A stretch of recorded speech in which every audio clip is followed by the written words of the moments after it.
할렐루야. 아멘. 지난 시간에 이어서 하나님께 늘 기도하는 사람이라는 제목으로 또한 은혜를 나누고자 합니다. 아멘. 사무엘 선지자가 말했던 고백처럼 기도 신혼죄를 범하지 않겠다라고 이야기했는데, 지난 시간에 왜 그것이 죄인가? 바로 하나님의 뜻을 알 수 없기 때문에 죄라고 말씀드렸습니다. 죄란 하나님이 기뻐하지 않는 말이나 생각이나 행동이 죄라고 말했죠. 예수님은 뭐라고 말씀하셨습니까? 죄는 너희가 나를 믿지 않는 것이 죄다라고 말씀하셨습니다. 아멘. 여러분, 믿지 않는 것이 죄가 되는 것이죠. 근데 믿지 않는다는 건 뭡니까? 그분의 뜻을 자꾸 우리가 모르기 때문에 그런 겁니다. 하나님의 생각은 우리의 생각과 분명하게 다르고, 하나님의 뜻은 우리의 뜻과 분명하게 다릅니다. 근데 내 판단이 하나님의 판단이고 내 생각이 하나님의 생각이라고 착각하는 이들이 있다는 겁니다. 기도는 우리의 생각을 꺾어 하나님의 생각과 하나님의 뜻을 관철시키는 것이 기도임을 잊지 마시기 바랍니다. 그렇기 때문에 쉬지 않고 기도해야 되는 겁니다. 그래서 기도를 쉬는 건 죄가 되는 거예요.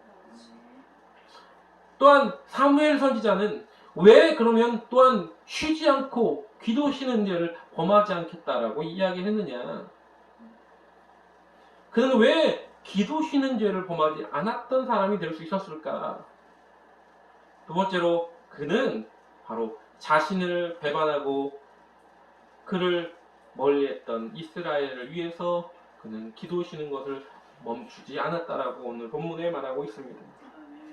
뭐라고 말합니까? 23절에 나는 너희를 위하여 기도하기를 쉬는 죄를 여호와 앞에 결단코 범치 아니하고 라고 말합니다. 내가 너희를 위해서 기도하고 쉬는 걸 멈추지 않겠다라는 겁니다. 여러분, 사무엘이 누군가를 위해서 기도하기를 쉬지 않겠다고 이야기합니까? 바로 이스라엘 백성들이에요. 여러분, 우리가 누구를 위해서 기도 쉬는 죄를 범치 말아야 되느냐? 바로 우리 주변에 있는 내가 기도해줘야 될 그들을 위해서, 나를 위해서 그렇다는 겁니다. 마태복음 5장 43절부터 44절에는 이렇게 말합니다. 또 내 이웃을 사랑하고 내 원수를 미워하라 하였다는 것을 너희가 들었으나 나는 너희에게 이르노니 너희 원수를 사랑하며 너희를 핍박하는 자를 위하여 기도하라라고 말합니다. 사무엘 선지자는요, 지금 이스라엘 백성들로부터 뒤통수를 맞은 겁니다. 배신을 당한 겁니다. 근데 왜 이스라엘 백성을 위해서 기도 쉬는 것이 죄라는 표현을 썼을까요? 아까도 말한 것처럼 기도하지 않으면 하나님의 뜻을 알 수 없습니다. 혹여나 그래서 사무엘도 인간입니다. 사람이에요. 여러분, 그렇기 때문에 나를 배반하고 내 뒤통수를 친 사람 쉽게 용서가 되겠냐는 겁니다. 아니, 용서가 되더라도 어떻습니까? 마음에 껄끄러움이 남아있어요. 여러분, 우리가 누군가를 용서한다고 말하지만 그 용서하고 나서도 뭐예요? 그 사람을 만나면 뭔가 좀 꺼림직한 모습들이 있습니다. 만약에 이스라엘 위해서 어떤 일을 해나가야 되는데 사무엘이 정말로 그들이 계속 불평하고 원망하고 막 그러면 어떤 생각이 날까요? 너네들이 예전에 날 배반했지? 내 뒤통수를 때렸지? 이런 마음이 들지 않을까요? 그들을 인간적인 마음으로 미워할까봐, 그래서 잘못된 판단을 할까봐, 그래서 사무엘은 기도를 한시라도 쉴 수가 없었습니다. 이스라엘 백성들을 위해서 기도를 쉬어버리면 혹여나 내 인간적인 판단으로 그들을 저주할까봐 그랬다는 겁니다. 혹여나 여러분이 정말로 미워하는 사람이 계십니까? 아니면 있었습니까? 도저히 용서가 안 됐던 사람들이 있었나요? 그렇다면 그들을 위해서 기도하길 원합니다. 예수님이 그랬어요. 너희를 핍박하는 자를 위하여 기도하라. 여러분, 그래서 그 기도가 우리로 하여금 하나님의 뜻을 알게 하셔서 그들을 용서하고 감싸 안게 하실 수 있다는 겁니다. 그럼 이렇게 물어보는 분도 계세요. 목사님은 다 용서가 가능한가요? 아니죠. 저도 아니에요. 저도 아닙니다. 그래서 저도 기도하는 거예요. 내가 미워하는 마음이 조금이라도 있는 이들을 위해서 기도하는 겁니다. 그러면 그 기도에는요, 놀라운 힘이 있다는 겁니다. 그리고 그 힘으로 인해서 하나님의 뜻이 무엇인지, 하나님이 원하시는 것이 무엇인지 그 뜻을 알고 그 뜻대로 행하게 하시기 때문에 잊지 마시기 바랍니다. 이스라엘 백성, 예수님의 12제자가 어땠어요? 예수님이 돌아가시고 나서 겁에 질려 있었습니다. 예수님의 명령이 뭐였어요? 땅끝까지 내 증인이 되라고 말씀하셨어요. 그런데요, 땅끝까지 복음을 증거하라고 말씀하셨다고 이해라고 대답했지만, 그러나 생각처럼 쉽지가 않죠. 그때 예수님 뭐라고 말씀하십니까? 예루살렘을 떠나지 말고 기도하라고 했어요. 약속하신 성령이 오실 때까지 기도하라. 여러분, 우리가 정말로 하나님의 뜻대로 행하고자 하더라도 기도하지 못하면 좌절하고 흔들리게 되어 있습니다. 그래서 흔들리지 않기 위해서 기도하는 겁니다. 기도할 때 하나님께서 뭘 부어주셔요? 성령을 부어주신다는 겁니다. 하나님의 은혜를 우리에게 부어주셔서 우리로 하여금 능히 하나님의 일을 감당할 수 있도록 하게 하신다라는 겁니다. 아멘. 그래서 우리가 기도할 때 잊지 말아야 될 거 있어요. 뭐냐? 바로 성령의 은혜를 힘입는 자로서 기도보다 성령보다 앞서지 말아야 된다는 겁니다. 제가 아는 어느 교회에 이제 새 성전을 지었어요. 성전을 새로 지어서 굉장히 크게 성전을 지었는데 들어가는 입구가 꽤 길어요. 이제 본 성전까지 들어가는데 이 교회 땅이 넓게 해가지고 도로부터 이렇게 들어가는 그 길이 있는데 그 도로 바로 옆에다가 크게 돌로 새겨놨습니다. 뭐라고 새겨놨느냐? 기도보다 성령보다 앞서지 말자. 여러분, 기도보다 성령보다 앞서지 않는 저와 여러분 되기를 주님의 이름으로 부탁을 드립니다. 여러분, 믿는 사람들은 내가 먼저 되면 안 돼요. 내가 얼마나 연약한지를 알고 어떻게 해요? 주님이 원하시는 뜻을 쫓아가야 되는 겁니다. 아멘. 사울이요, 처음에는 어떤 사람이었어요? 사울도요, 헌칠하고 또 믿음도 좋은 사람이었습니다. 그래서 세운 거예요. 그런데 어떻습니까? 시간이 지나면서 그가 내가 하는 일들이 잘 되기 시작하니까 교만함이 들었죠. 그러다가 어떻게 됐어요? 자기 뜻대로 살다가 교만하게, 비참하게 죽었습니다. 아브라함의 조카 롯은 어땠습니까? 그는요, 높은 산에 올라가서 앞을 보니까 에덴 동산 같은 좋은 목초지가 있었어요. 그래서 어떻게 해요? 그 보기 좋은 땅을 택해 골라갔지만 결국에 어떻습니까? 그의 나중은 좋지 못했다는 겁니다. 우리가 우리의 뜻대로 가면 지금 당장에는 좋아 보이는 것처럼 보이고 이것이 성공의 길처럼 비결처럼 보이지만 그러나 우리가 기도보다 성령보다 앞서버리면 그 뒤에는 알지 못하는 낭떠러지가 대기하고 있다는 겁니다. 그러나 다윗은 어땠습니까? 다윗은요, 전쟁에 나가서 싸우면 이겼어요. 전쟁에 승리하고 있었지만 그렇지만 어땠습니까? 그 이기는 가운데서 그는 하나님께 기도했어요. 그리고 뭐라고 물어보느냐? 하나님 쫓아가오리까? 하나님 치러 올라갈까요? 도망가는데 또 물어봅니다. 하나님 또 칠까요? 전쟁에서요, 가장 피해를 많이 끼칠 수 있는 때는 언제냐면 방어할 때가 아닙니다.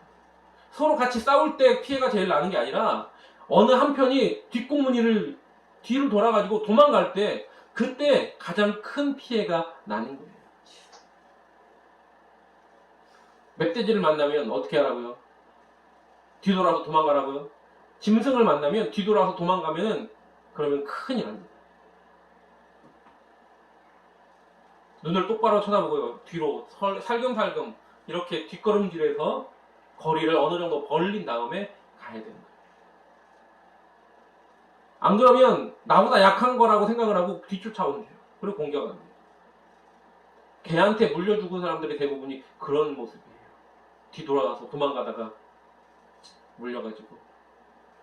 멧돼지 같은 짐승한테도 그렇게 해가지고 당한 사람들이 많죠. 전쟁에서도 마찬가지로 뒤돌아서 도망갈 때 뒤에 후방에서 치니까 방어를 못하니까 앞에 있으면 뭐라도 이렇게 상처는 입을지언정 뭐라도 방어를 할 수 있는데 뒤를 돌고 있으면 방어할 수가 없잖아요. 그래서 가장 크게 당하는데 그럼에도 불구하고 그렇게 도망가는 사람을 쳐야 되는데 불구하고 다윗은 물어봅니다. 하나님께. 하나님 칠까요? 우리가 봤을 때는 전쟁을 아는 사람이라면 어리석다라고 볼 수 있지. 그런데 그게 아니라는 겁니다. 언제 어디서든지 무엇을 하든지 다 하나님께 여쭈었던 다윗의 모습. 그래서 하나님이 기뻐하는 자가 되었다는 것. 마음에 합한 자가 되었다는 걸 잊지 마시기 바랍니다. 아멘. 솔로몬은요, 왕이 되자마자 첫 번째로 무엇을 했습니까? 하나님께 일천번제를 드리며 하나님 저는 아입니다. 어떻게 할까요? 하면서 하나님의 뜻을 구했다는 걸 잊지 마시기 바랍니다. 우리 예수님은 어떠셨습니까?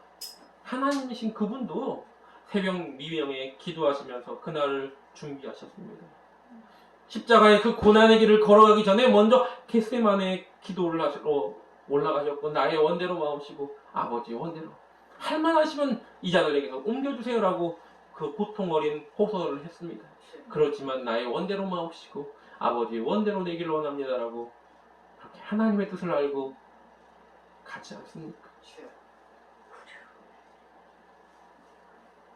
그때 승리가 있었다라는 겁니다. 그때 놀라운 승리의 역사가 펼쳐진다는 걸 잊지 마시기 바랍니다. 아멘. 바로 그것이 바로 기도의 힘입니다. 우리가 먼저 기도해야 되는 겁니다. 최초의 그리스도인이라는 표현을 들었던 안디옥 교회, 그 교회에서 선교사를 2명 파송합니다. 근데 그때 당시에 누구가 뽑힙니까? 바로 바나바와 바울이 뽑혀. 제비 뽑기를 했는데 그들이 뽑혔어요. 근데 그 당시에 바울과 바나바의 역할은요, 그 안디옥 교회에서 어떤 역할이었느냐? 바나바는 그 안디옥 교회 담임 목사 역할을 했었던 사람이고요.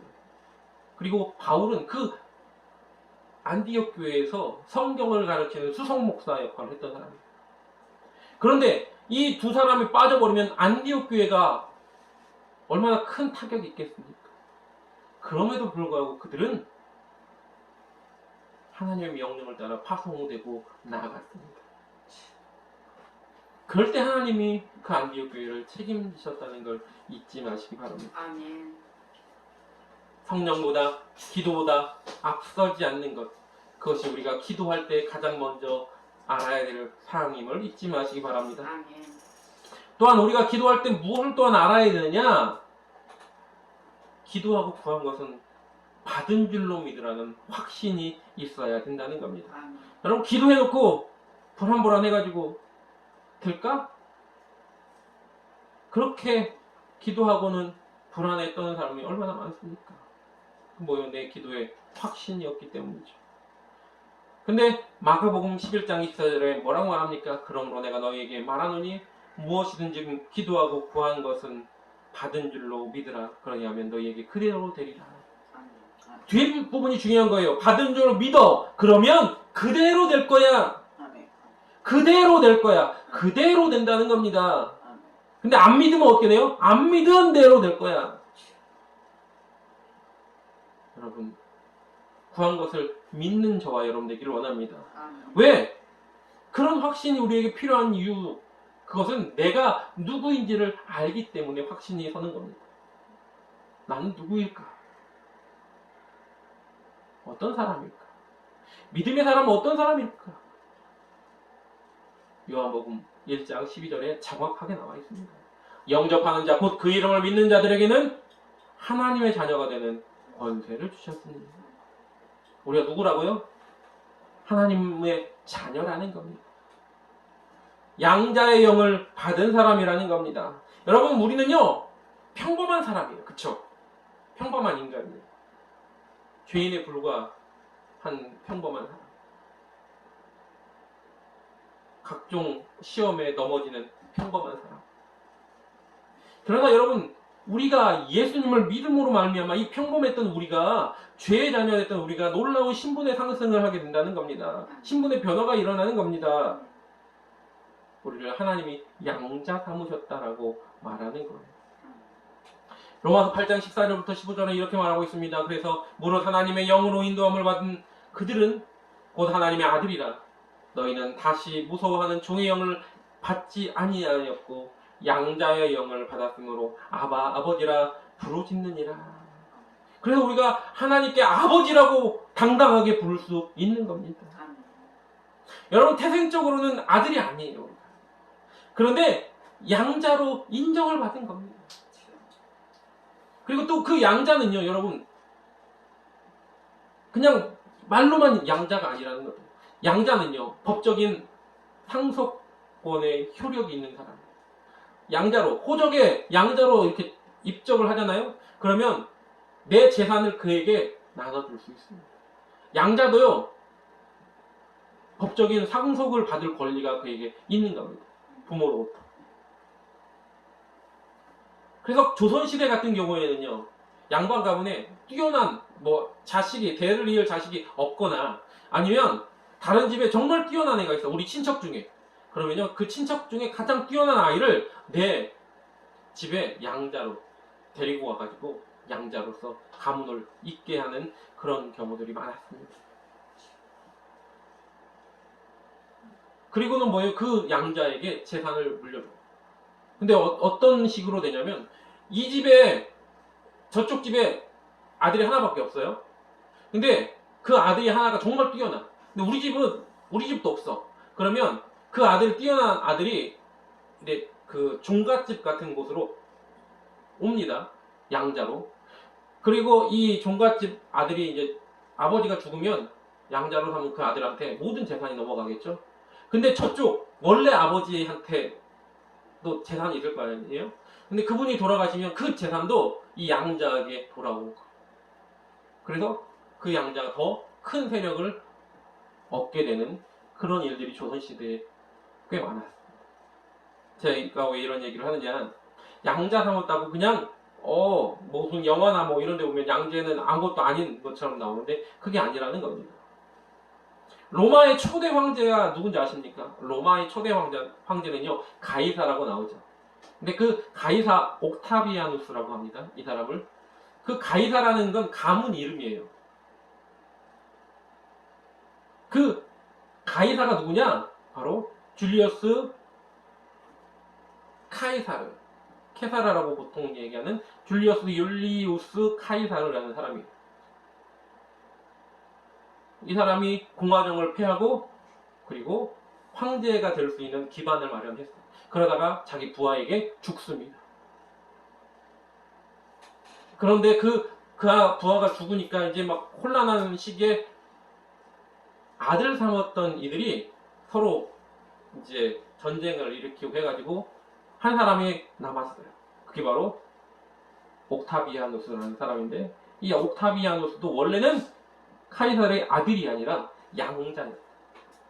그리고 양자되었던 그 옥타비아누스가 성경에 나오는 가이사 원전에 뭐 이렇게 가이사가 호적을 뭐 하지 않습니까? 성경에 나오잖아요. 마태복음에. 그때 예수님이 호적 정리하러 이렇게 오라고 한 그 가이사가 누구냐? 바로 옥타비아누스라는 거죠. 초대 황제입니다. 로마의 초대 황제. 그도 양자였다라는 겁니다. 양자였는데 황제가 된 거예요. 그 아버지의 가문에 들어가서. 우리도 마찬가지. 죽을 수밖에 없는 우리들. 그런 우리가 하나님의 은혜로 자녀가 되었다라는 겁니다. 우리는 하나님의 자녀가 되었습니다. 여러분, 근데 그 자녀들은요, 천지를 지으신 하나님의 자녀로서 하나님이 주신 그 권세를 행할 수가 있다는 겁니다. 그래, 마태복음 7장 9절부터 11절에 이렇게 말하고 있습니다. 너희 중에 누가 아들이 떡을 달라 하면 돌을 주며 생선을 달라 하면 뱀을 줄 자가 있겠느냐. 너희가 악한 자라도 좋은 것으로 자식에게 줄 줄 알거든. 하물며 하늘에 계신 너희 아버지께서 구하는 자에게 좋은 것으로 주시지 않겠느냐라고 말하고 있습니다. 우리가 구할 때 왜 우리에게 좋은 것을 주려고 하시느냐? 우리가 하나님의 아들이기 때문에 주는 거예요. 우리가 하나님의 양자가 되었기 때문에 주신다는 걸 잊지 마시기 바랍니다. 네. 그런데 우리가 그 양자의 축복을 받은 자로서 기도할 때 그것을 주실 거라는 확신이 없다면 얼마나 어리석은 자냐라는 겁니다. 양자의 권세를 받아놓고도 그것을 써먹지도 못하는 어리석은 자가 되면 되겠습니까? 내 주머니에 현찰이 없다고 막 왜 없지? 근데 그거보다 훨씬 대단한 블랙카드가 있어요. 근데 그 블랙카드를 어떻게 써먹을지 몰라가지고 그냥 들고만 있다면 얼마나 어리석은가. 제가 말하는 그 블랙카드는 한도가 없는, 어디서나 이렇게 긁으면 한도 무제한의 카드거든요. 근데 우리는 그걸 갖고 있으면서도 그걸 써먹지 못하는 거예요. 왜? 당장 돈이 없다고, 현금이 없다고 그러는 거예요. 어리석은 자의 모습이죠. 여러분, 저와 여러분 그런 어리석은 자가 되지 마시기 바랍니다. 기도한 것, 우리는 주님 앞에 우리가 정말로 믿고 기도한 것이 있다면 받은 줄로 믿으시기를 주님의 이름으로 부탁을 드립니다. 아멘. 어느 목사님이 그렇게 얘기했어요. 기도 응답은 모두가 응답받는 것이지 어떤 건 응답받고 어떤 건 응답받지 않는 게 아니다라는 겁니다. 그래서 기도로 응답을 세 가지로 말하죠. 즉시 응답, 또 하나는 뭐라고요? 좀 더 기다려. 지금은 아직 때가 아니야. 내 때가 되면 응답해 줄게. 두 번째. 그리고 뭐예요? 세 번째는 너 위험해. 너는 이걸 가질 이유가 없어. 너 쓸데없는 거 지금 구하고 있는 거야. 그래서 성경은 뭐라고 말합니까? 정욕으로 쓰려고 너희가 구하여도 얻지 못하면 뭐라고요? 정욕으로 쓰려고 잘못 구함이라라고 성경은 말하고 있는 겁니다. 너한테 필요 없는데 자꾸 구하는 것들.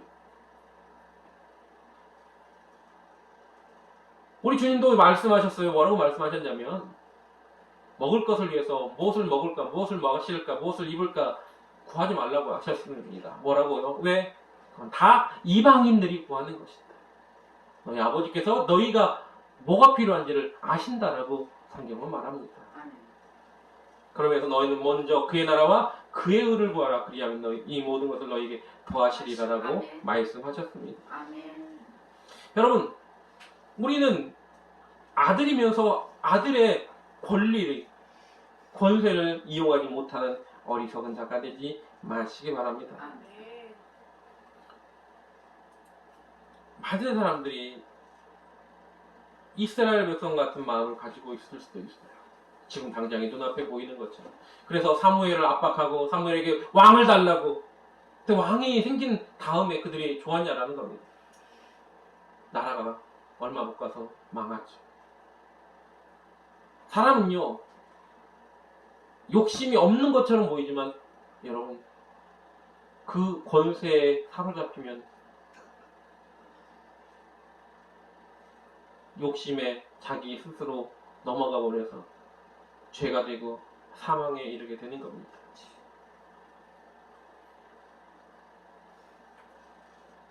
오늘 현재도 마찬가지. 지금 당장 코로나 때문에 많은 교회들이 위기가 왔고, 또 어느 초반에, 이제 코로나 초반에 어느 교회들에서 이제 방역을 하면서 좀 실수가 있어가지고 그것으로 인해서 교회들이 참 많은 지탄과 손가락질을 받았어요.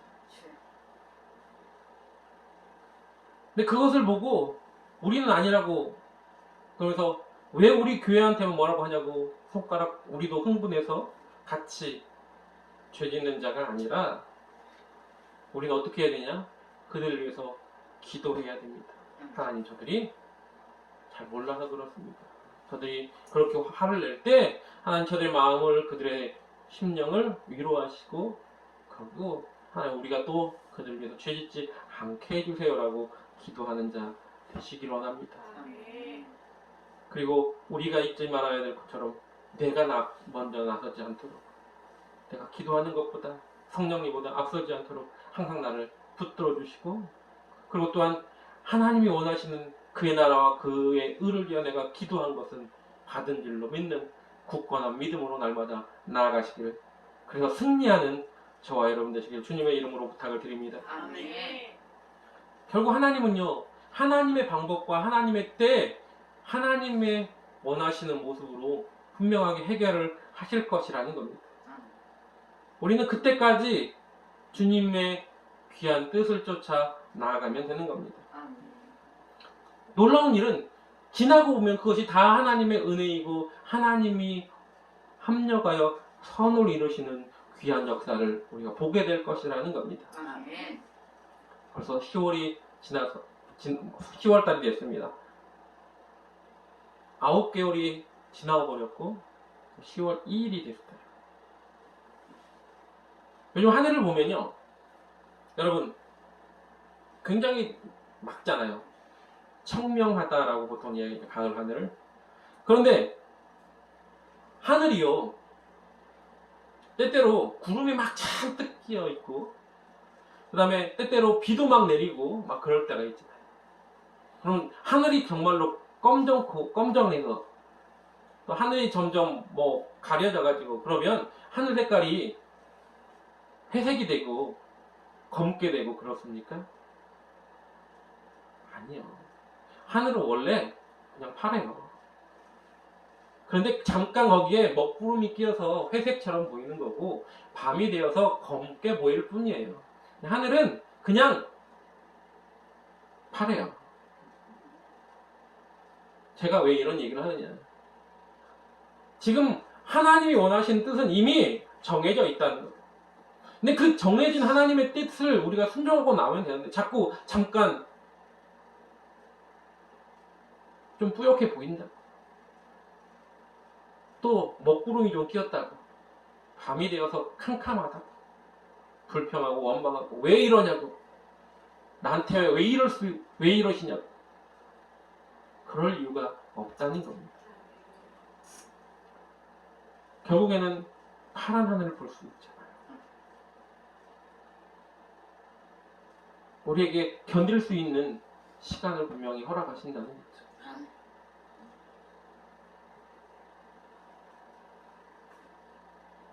우리의 날마다의 삶이 정말로 우중충한 먹구름이 낀 그러한 삶이 아니라, 지금 당장에 좀 먹구름이 꼈을지라도, 현실이 그럴지라도 그 너머에 있는 청명한 하늘, 맑고 화창한 그러한 마음들을 날마다 품고 주님이 우리를 인도하시는 길에 순종하며 나아가는 그러한 저와 여러분 되시길 주님의 이름으로 간절하게 부탁을 드립니다. 아멘. 기도하겠습니다.